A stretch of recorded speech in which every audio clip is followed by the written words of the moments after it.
प्रतिवादी धर्म सुधार। प्रोटेस्टेंट धर्म सुधार आंदोलन की सफलता के बाद 1540 ईस्वी के आसपास ऐसा प्रतीत होने लगा कि पारस्परिक कैथोलिक ईसाईवाद अपनी आखिरी सांसें गिनने की कगार पर आ गया। उत्तरी एवं केंद्रीय जर्मनी लूथरवाद के प्रभाव में कैथोलिक धर्म को अस्वीकार कर चुके थे। स्कैंडिनेविया पूरी तरह से लूथरवादी हो चुका था।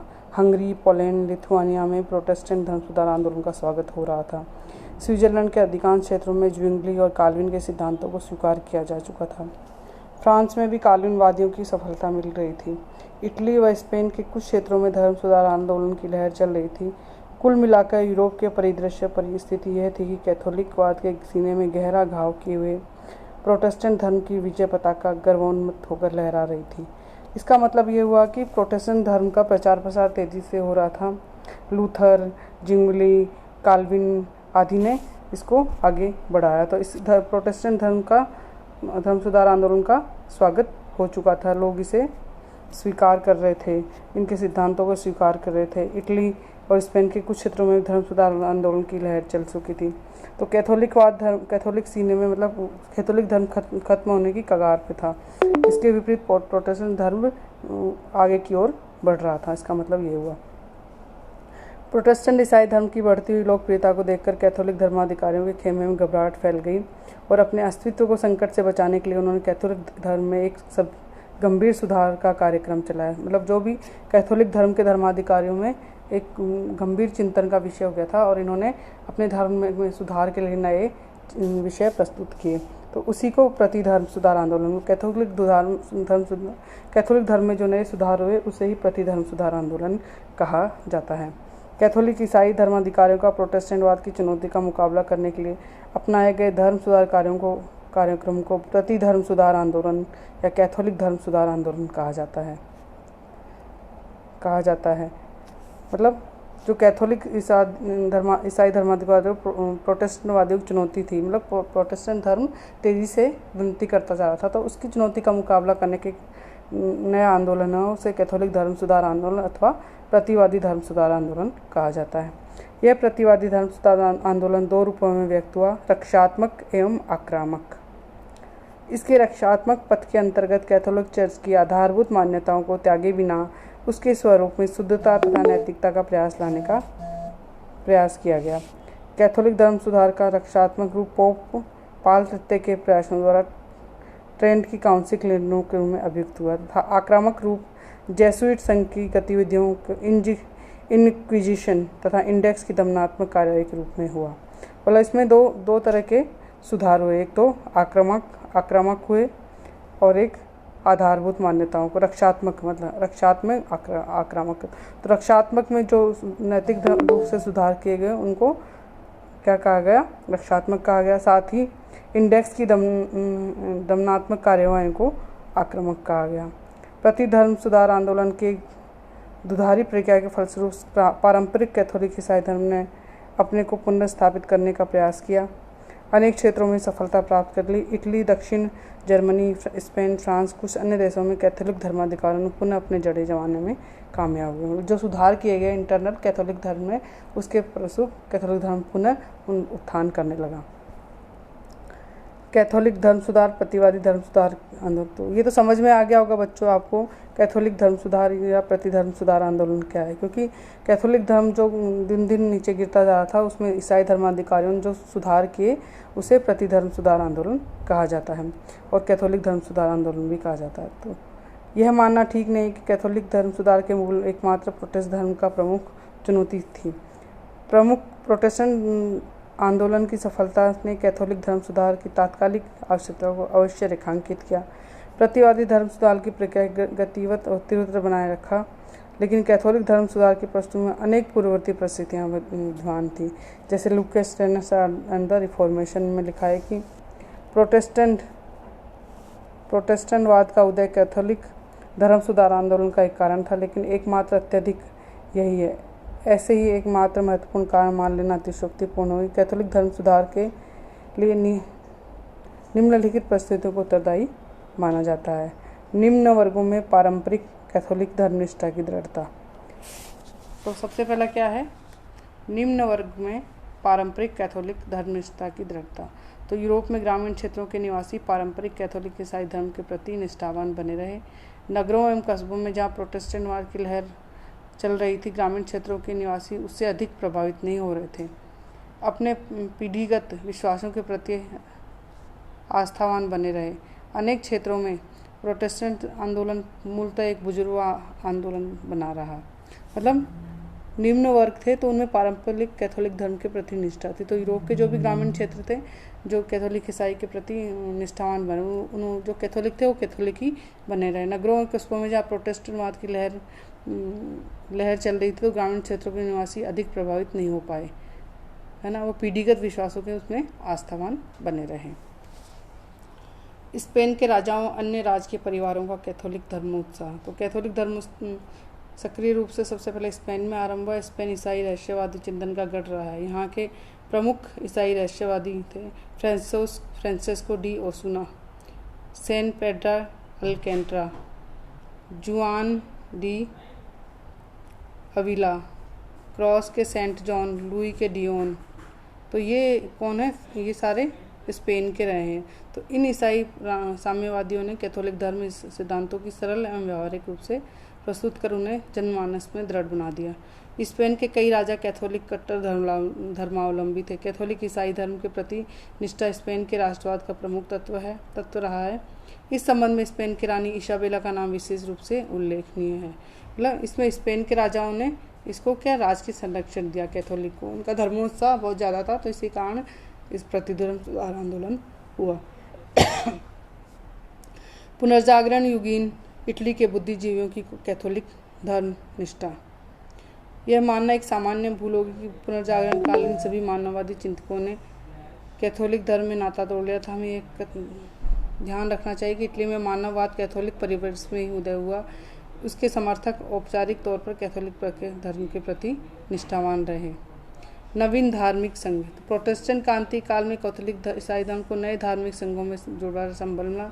इसमें कुछ नवीन धार्मिक सामाजिक बुराइयों को दूर करने के लिए बनाए गए थे। कुछ अन्य प्रोटेस्टेंट धर्म का मुकाबला करने के लिए इन नवीन धार्मिक संघों में उल्लेखनीय है। इटली में सेंट जेरोम एमेलियन द्वारा स्थापित धार्मिक संघ सोमसची। मिलान इटली में एंटोनियो जकारिया द्वारा बनाया गया धार्मिक संगठन। महिला एंजेला मैरिस द्वारा स्थापित उर्मुलाइंस। तो इस तरह के कई संगठन बनाए गए जिससे कैथोलिक धर्म को प्रोत्साहन मिला। पोप पाल तृतीय के नवीन पोप तंत्र का सुधारात्मक रूप। फिर है प्रतिवादी धर्म सुधार का कैथोलिक धर्म सुधार रक्षात्मक रूप क्या रहा है। तो हमने ऊपर लिखा है कैथोलिक धर्म में दो रूप से व्यक्त हुआ, रक्षात्मक एवं आक्रामक। अपने आक्रामक रूप में कैथोलिकों ने अपने धर्म के प्रति सिद्धांत और आचार पद्धति का पुनर्मूल्यांकन किया तथा धर्म की अनैतिकता अनाचार के दोषों से मुक्त करने का प्रयास किया, जिसके कारण कैथोलिक ईसाई धर्म बदनाम हो चुका था। कैथोलिक ईसाई धर्म द्वारा चलाए गए आंतरिक शुद्धिकरण का अभियान स्पष्ट है। प्रोटेस्टेंट धर्म की चकाचौंध के समक्ष अपने धर्म को सुरक्षित बनाए रखने के लिए चलाया गया था। यद्यपि आंतरिक सुधार की मांग पहले से आती रही, लेकिन इस दिशा में कोई गंभीर प्रयास नहीं किए थे। इससे पूर्व कैथोलिक ईसाई धर्माधिकारियों ने अपने एक छत्र धार्मिक साम्राज्य के नशे में चूर थे। तो सब क्या आएगा? पोप पॉल तृतीय के प्रयास। तो कैथोलिक चर्च के आंतरिक सुधार की दिशा में प्रथम सकारात्मक प्रयास पोप पॉल तृतीय द्वारा किया गया। नवंबर 1534 में उसने पादरी वर्ग की नैतिकता की जांच के लिए एक कमीशन नियुक्त किया। दिसंबर 1536 में उसने चर्च के महत्वपूर्ण पदों पर योग्य प्रतिभावान व्यक्तियों को नियुक्त किया। चर्च में सुधार की सही दिशा प्रक्रिया को निर्धारित करने के लिए पोप पॉल तृतीय ने कार्डिनल्स का एक कमीशन नियुक्त किया, जिसमें मार्च 1537 में अपना प्रतिवेदन प्रस्तुत किया, जिसका शीर्षक था a report of the cardinals and the other prelates on the reform of the church. Lucas के शब्दों में यह प्रतिवेदन कैथोलिक धर्म सुधार आंदोलन के अत्यंत महत्वपूर्ण दस्तावेजों में से एक है। इस प्रतिवेदन के प्राकथन में कहा गया है कि चर्च में अधिकांश दोषों का आगमन था, क्योंकि चाटुकार्य कहने पर पूर्ववर्ती अधिकारी पोपों ने मान लिया था कि पोप की शक्ति निरंकुश और अंतिम सत्य है। प्रतिवेदन 6 भागों में अंतर्गत चर्च की उन बुराइयों का उल्लेख किया गया जिसमें तत्कालीन निर्मूलन की आवश्यकता थी। इसमें कुछ बुराइयां चर्च की नियुक्तियां, पक्षपात, भाई भतीजावाद, सांसारिक मनस्थिति वाले व्यक्तियों को बिशप एवं पादरी बन जाना, धर्माधिकारियों की लापरवाही, चर्च की संपत्ति में जुड़ा लोभ, भ्रष्ट आचरण, चर्च की अदालतों में घुसकर अपराधियों को छूट जाना। अप्रैल 1540 में पोप पॉल तृतीय ने आदेश दिया कि प्रतिवेदन द्वारा प्रस्तावित सभी सुधारों को अविलंब क्रियान्वित कर दिया जाए, जबकि अनेक धर्माधिकारियों ने इसके प्रति अपनी असहमति और विरोध प्रदर्शित किया। जो भी हो, कैथोलिक धर्म सुधार के क्षेत्र में पोप पॉल तृतीय के प्रयास बहुत सार्थक रहे। ट्रेंट की सभाएं तो 1545 से 1563 के बीच ट्रेंट की 19 वर्षों के अंतराल में ट्रेंट में चर्च की साधारण सभा के 3 बड़े अधिवेशन हुए, जिनमें कैथोलिक चर्च में सुधार से संबंधित अनेक महत्वपूर्ण प्रस्ताव पारित किए गए और उन्हें क्रियान्वित किया गया। तो ये 3 बड़े अधिवेशन कौन कौन से थे? प्रथम अधिवेशन दिसंबर 1545 से सितंबर 1547, द्वितीय अधिवेशन मई 1551 से अप्रैल 1552, तृतीय अधिवेशन ईस्टर 1562 से दिसंबर 1563। कैथोलिक चर्च की सभी साधारण सभा के बैठकों में प्रोटेस्टेंट अनुयायियों को भी आमंत्रित किया गया था। उन्हें बहस में भाग लेने का अधिकार दिया गया था, मतदान का नहीं। प्रोटेस्टेंट ने इस निमंत्रण को स्वीकार नहीं किया। ट्रेंट में आयोजित धर्म सुधार के काल की अत्यंत महत्वपूर्ण घटनाओं में एक है। इसमें प्रोटेस्टेंट आंदोलन की सफलता के प्रमुख पंथों नामक कैथोलिक धर्म के सुधार में पुनर्जागरण की दिशा में मील का पत्थर का कार्य किया। सन 1563 में ट्रेंट में आयोजित अंतिम अधिवेशन की समाप्ति की तिथि वस्तुतः कैथोलिक धर्म के इतिहास में महत्वपूर्ण तिथि रही है। सैद्धांतिक या धर्म स्तर पर ट्रेंट की सभाओं में कैथोलिक धर्म की परंपरागत आधारभूत मान्यताओं को निष्ठापूर्ण व्यक्ति गई। टॉमस एक्विनाज अन्य स्कॉलिस्टिक विचारकों ने कैथोलिक धर्म के सिद्धांतों को बाइबल की भांति मूलभूत अनिवार्य माना है। आस्था एवं सत्कर्मों में मुक्ति के कैथोलिक सिद्धांत को सही घोषित किया गया और प्रोटेस्टेंट धर्म के आस्था से मुक्ति के सिद्धांत को अपूर्ण। धर्म ग्रंथों की व्याख्या करने के लिए अधिकार को चर्च के लिए आरक्षित माना गया। इसे प्रोटेस्टेंट मान्यता को सही नहीं माना। प्रत्येक व्यक्ति स्वयं अपना पादरी हो सकता है। मनुष्य की मुक्ति के लिए कैथोलिक परंपरा द्वारा निर्धारित 7 संस्कारों की आवश्यकता है। शुद्धिकरण, दंडमोचन, मूर्ति पूजा के सिद्धांत का महत्व भी यथावत स्वीकार किया गया। इस प्रकार ट्रेंट की सभाओं ने कैथोलिक चर्च की परंपरागत धर्मशास्त्रीय सिद्धांतों के आधार को नहीं छोड़ा, प्रोटेस्टेंट धर्म के सिद्धांतों से अपना स्पष्ट विभेद बनाए रखा। सर्वोच्च धर्माधिकारी के रूप में पोप की प्रतिष्ठा को भी स्वीकार किया गया।